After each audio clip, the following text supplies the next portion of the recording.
માં પોતીની દેવી મિત્રો જગતની અંદર કીધું છે કે સુખીઓ સુખીની વાતો જાણે, દુખીઓ દુખીની વાતો જાણે. માં પોતીની દેવી એ માં પોતીની જે સંકટ પડ્યું છે માં પોતી જાણતી. અને કઈક એના બાપની દેવી મારી પોતની માટે કેવું સંકટ પડ્યું. ધોળકિયા કુળના દીકરી કહેવાય છે. આગલા યુગની અંદર હમીદ દાદાની દીકરી કહેવાય છે. પણ જગતમાં કીધું છે કે દીકરી માં પોતીની દેવી, બાપની દેવી. પણ ઈ સમયમાં था મિત્રો મારા 12 મહિના પહેલા વિરમગામ મારે કાર્યક્રમ હતો ભકોડિયા કુળનો. અહીંયાથી મને દરબારે વાત કરી, દરબાર ભુવા આપણી માતાને આપણા કરતા વિશેષ માનસ. મને કે કેશુભાઈ તમને કાંઈ ખબર છે? બાપા મને કાંઈ ખબર નથી. જો કે થોડી જાજી પણ આપણે કંઈક લેવું હોય તો કાંઈક અજાણું થવું પડે, બરોબર ને મિત્રો?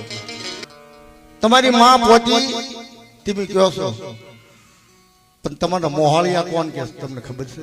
ભાઈ તો હતા નહીં, બાપની દેવી હતી.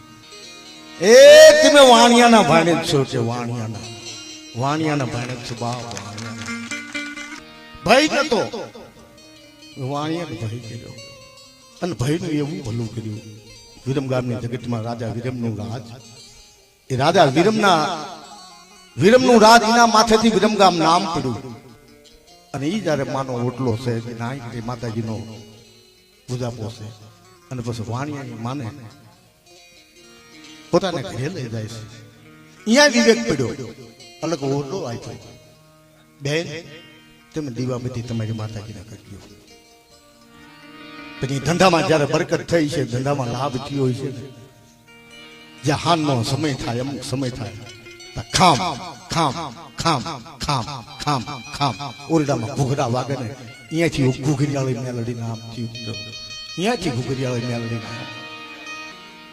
ઈ વાણિયાનું કુટુંબ અત્યારે એટલું ખુશી છે કે અમેરિકા પોતે રહેશે, પણ ઈ ઓરડાની અંદર કાં તો કે ઈ વાણિયાનું પરિવાર જઈ શકે અને કાં તો ભોદેવિયા પરિવાર જઈ શકે. બીજાનું કોઈની તાકાત નથી. ઈ વિરમગામની અંદર સાક્ષી પુરાવો છે ભાઈ.